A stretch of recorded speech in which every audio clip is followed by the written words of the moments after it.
Welcome to TRUE's Advocacy 101 webinar, where you will learn how to be an effective youth advocate. During today's webinar, we will review an introduction to advocacy and the different ways that you as a TRUE member can advocate for our issues. We will also briefly review what those advocacy issues are and wrap up with ways that you can practice what you've learned today. We will kick things off with a brief overview of what advocacy is. Advocacy means raising awareness by directly promoting a cause and by providing information about the threat and consequences of a problem in order to influence opinion or behavior. Before getting started, be able to answer what problem are you trying to solve and what information could you share to raise awareness about the problem. Another important aspect of advocacy is building a movement by rallying a base of supporters around a common cause. You want to try to unite a group of people from different backgrounds who can all work towards the same goal as you.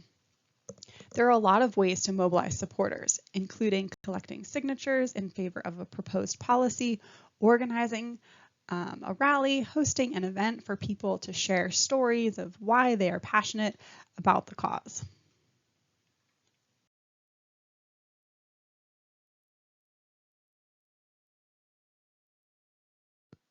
Now that you understand what advocacy is all about, let's focus on some of the ways that you can advocate for a tobacco-free future with TRUE.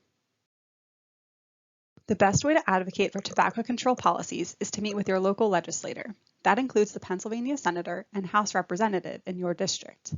If you're not sure who that is, you can visit pactonline.org to find out. Why is it important to speak to your representatives? Legislators listen to people most impacted by the issues. That means you, the youth of Pennsylvania. They want to know why tobacco control issues matter to you and how you have been affected by them. Plus, legislators meet with adults all day, every day, but they typically don't have as much interaction with youth. So hearing the youth perspective is new and refreshing to them. That is why your voice can make a big difference. Dive into the details on how to talk with your state representatives, let's first review a little bit about how a bill becomes a law. This is important for every advocate to know so that you can participate in the process by talking with your legislators and knowing when to get your community involved. It's also helpful to understand the barriers to getting a bill passed and knowing what to expect with successful movement of a bill through the process. The 5 main steps are shown on the slide. Any member of the legislature in the House or Senate can introduce a bill. The bill is first sent to the appropriate committee to be considered. This is a major barrier. Most bills do not make it past this point. Once it is approved by the committee, the bill is then sent to the floor for all of either the House or the Senate legislators to vote on. If it passes, the bill moves to the other legislative body, so from the House to the Senate or the Senate to the House. It then goes through the whole process again, committee consideration and voting, and then full legislative body consideration and voting. Once identical versions of the same bill have been approved by both the House and Senate, the bill is sent to the governor, who can either sign the bill into law or veto it. Getting familiar with this process also helps you understand when to contact legislators and who you should be contacting.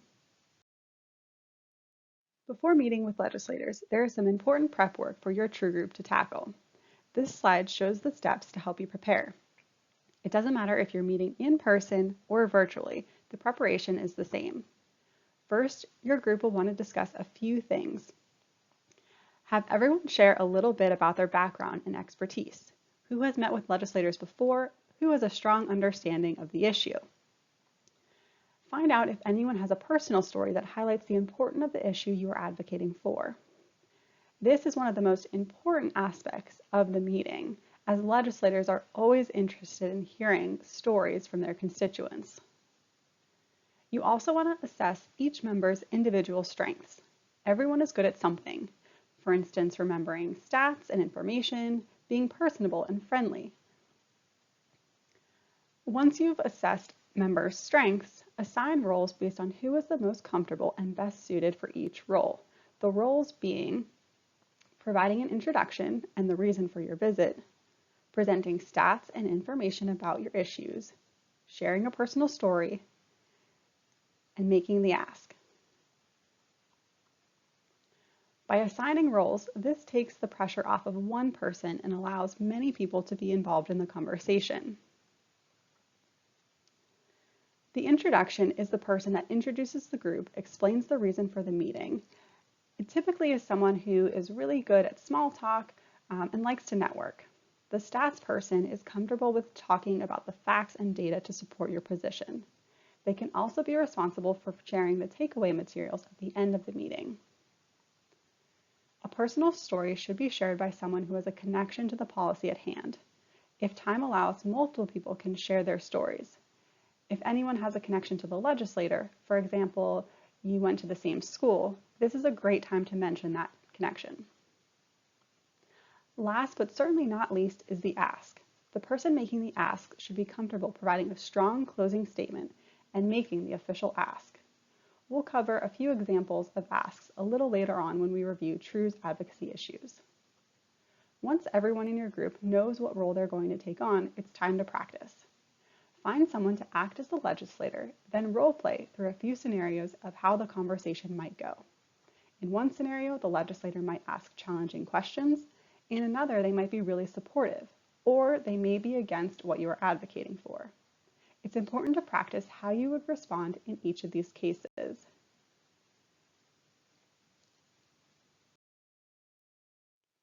True's Advocacy Toolkit is a great resource to help you prepare for legislative meetings.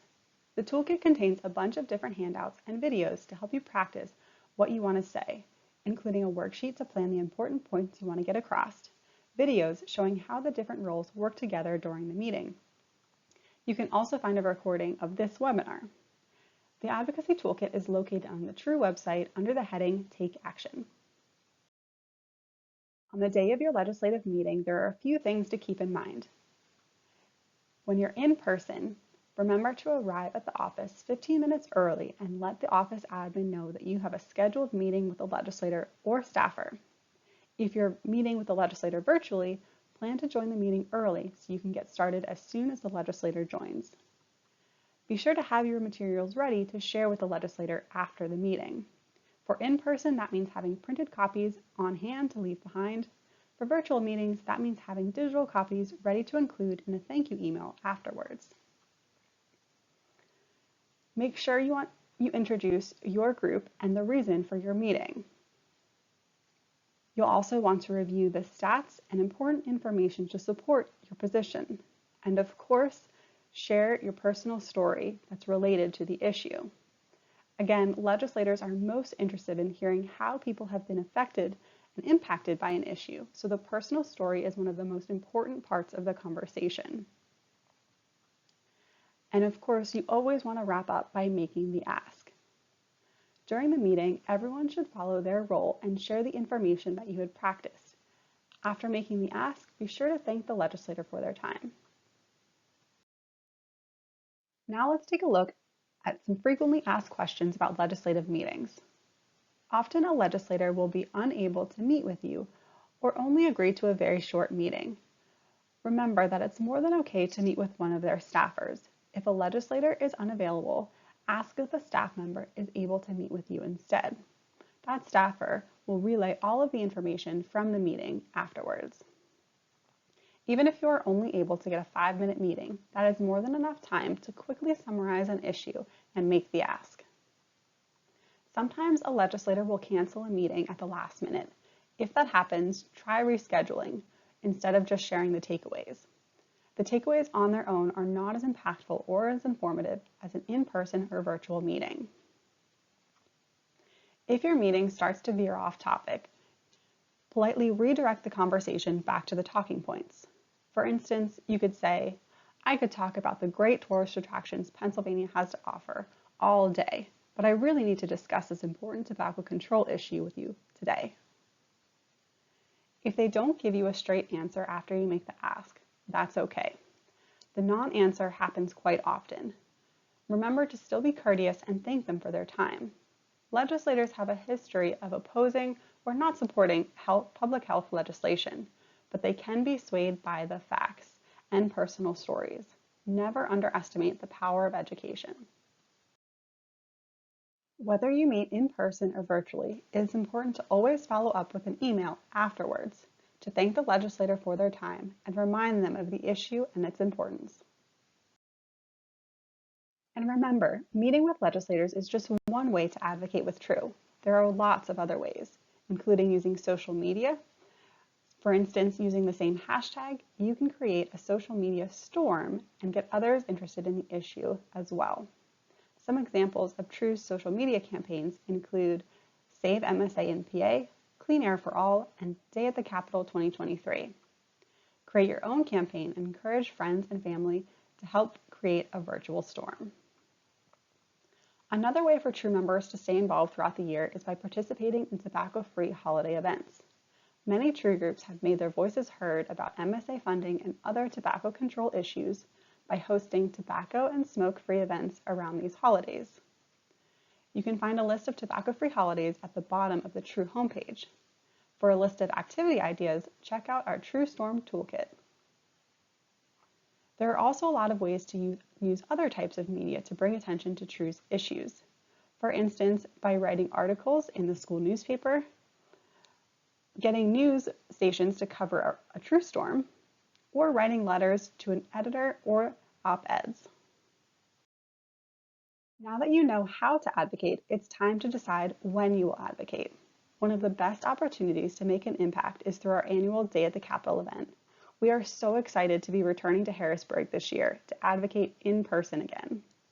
Day at the Capitol is a great time for True advocates to educate legislators and the public about important issues and to enjoy fun tobacco prevention and cessation activities. We need youth voices to really make an impact and draw attention to our issues, so we hope to see you on May 2nd. Day at the Capitol isn't the only time for you to meet with legislators. True groups can set up meetings with their legislators' local office at any time throughout the year. Remember, it's all about making your voice heard. Now we're going to switch gears a little bit and talk about the advocacy issues that True is focused on this year. Up until now, we've talked about how and when to advocate. Now we'll talk about what to advocate for. We are addressing 3 issues this year. The first advocacy issue is Master Settlement Agreement funding. The Master Settlement Agreement is the largest civil litigation settlement in U.S. history. It is an agreement between tobacco companies and 46 states, including Pennsylvania.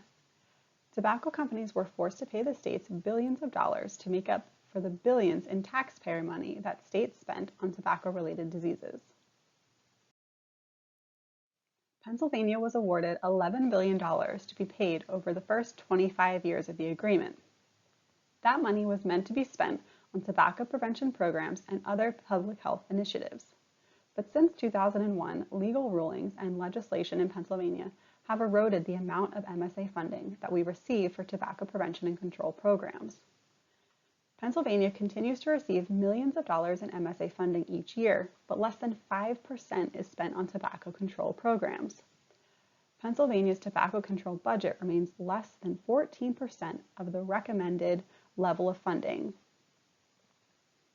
Overall, Pennsylvania has not been a good steward of these dollars, which is why it is so important for True to continue to advocate for tobacco control funding. The MSA funds that do get spent on tobacco prevention and cessation efforts support necessary programs like the Pennsylvania Free Quit Line, tobacco-free school policies, Young Lungs at Play, retailer compliance checks, and of course, True.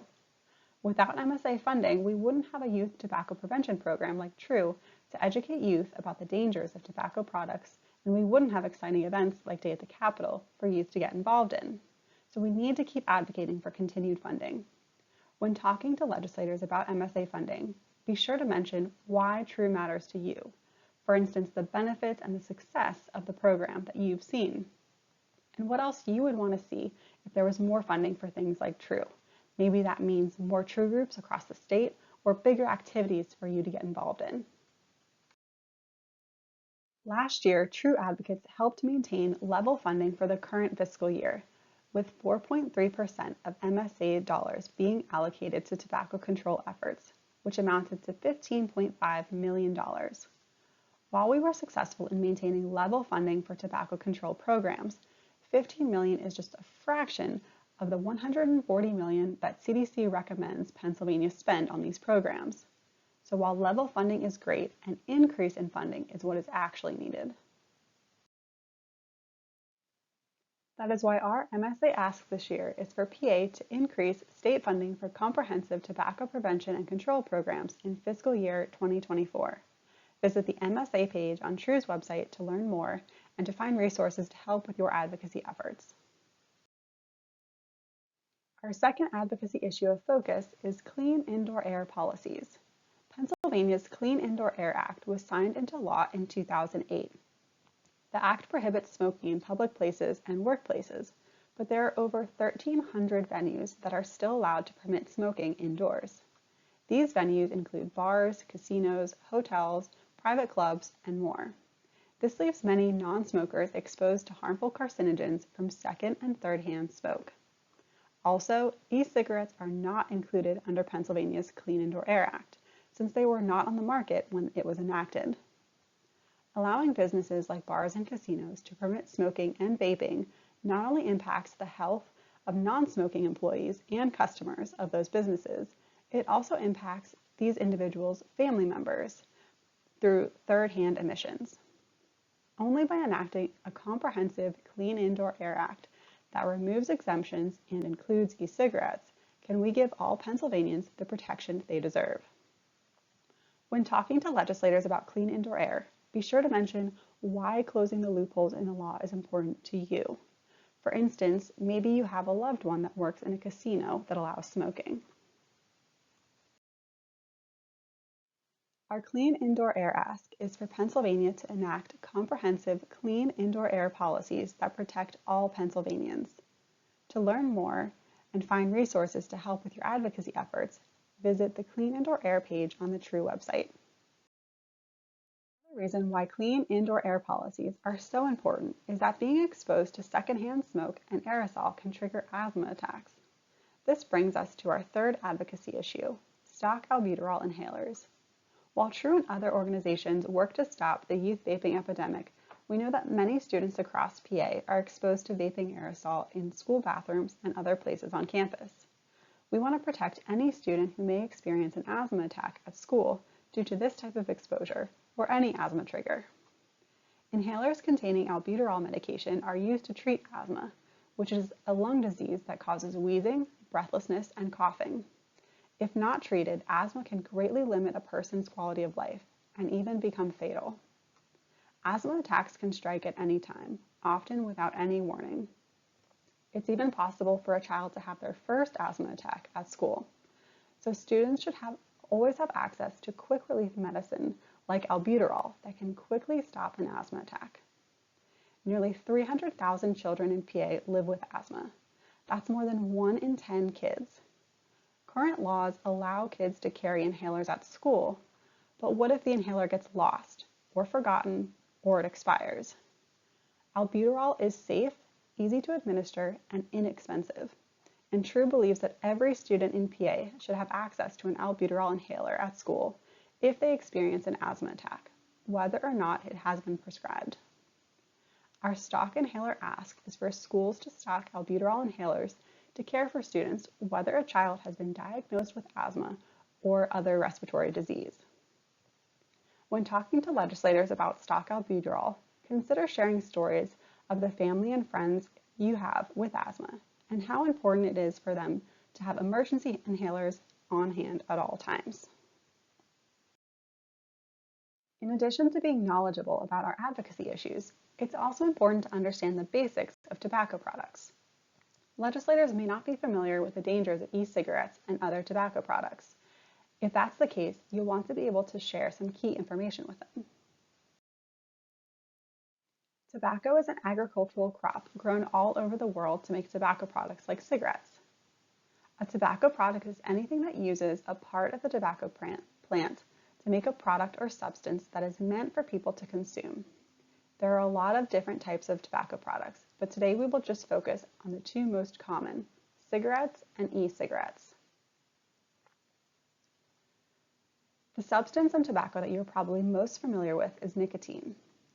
What's important for you to know about nicotine is that it is a highly addictive chemical, and using it at a young age can rewire the brain to become more easily addicted to other drugs as well.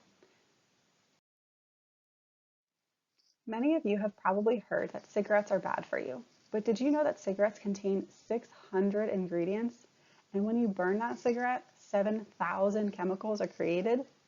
What's even more scary is that 200 of those chemicals are known toxins or poisons, including acetone, which is the main ingredient in nail polish remover, lead, a heavy metal used in batteries that can negatively impact almost every organ in the body, and carbon monoxide, an odorless, tasteless gas that's found in car fumes. Carbon monoxide poisoning is a common type of fatal air poisoning in the US. And that's just 3 ingredients. Can you imagine what the other 197 toxins are? On top of that, 69 of those chemicals are known to cause cancer. The e-cigarette is a much newer tobacco product. It has only been around since 2003, but there are already over 450 brands selling different types of vaping devices and more than 15,000 flavors. Many of these devices and flavors remain unregulated.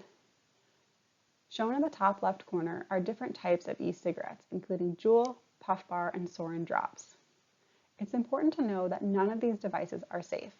The high nicotine content can harm teen brain development, and we know that nicotine can actually reach the brain in as little as 10 seconds after it's inhaled. Over time, it affects memory, decision-making, attention span, and more. Nicotine has also been shown that people who vape are more likely to become dual users of e-cigarettes and regular cigarettes, which can be even more dangerous to their health. Let's take a look at some of those harmful chemicals found in e-cigarettes. In addition to nicotine, e-cigarettes also contain dangerous chemicals that can cause lung and heart disease, cancer, and other serious health problems. Diacetyl can cause a dangerous disease known as popcorn lung. Acrolein can cause irreversible lung disease, and formaldehyde is a substance known to cause cancer. Many of the same harmful chemicals are also found in the aerosol that is exhaled, aka the vape cloud. E-cigarettes are inhaled like regular cigarettes, but instead of producing smoke, the user inhales and exhales an aerosol cloud of the e-liquid. But to be clear, this is not just water vapor. The aerosol contains nicotine and the other dangerous chemicals that I just mentioned. You may hear tobacco companies and others claim that e-cigarettes are safer than traditional tobacco products, but the truth is e-cigarettes also contain a lot of harmful chemicals and produce secondhand emissions just like cigarettes. Now that we have covered information on tobacco products, True's advocacy issues, and the resources available to help you prepare for a legislative visit, all that's left to do is practice. So here are a few examples of ways to get yourself ready for a legislative visit or any other advocacy activity.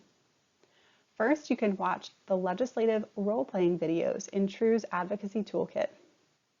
You can also fill out the tobacco control advocacy worksheet and rehearse the information that you shared. There's also a 5 Ps of persuading policy handout that might be of interest to you. And of course, joining True Storms throughout the year is a great way to share what you have learned and to help advocate for our issues. That wraps up our Advocacy 101 webinar. If you have any questions, please feel free to contact me at any time. Thanks and have a wonderful day.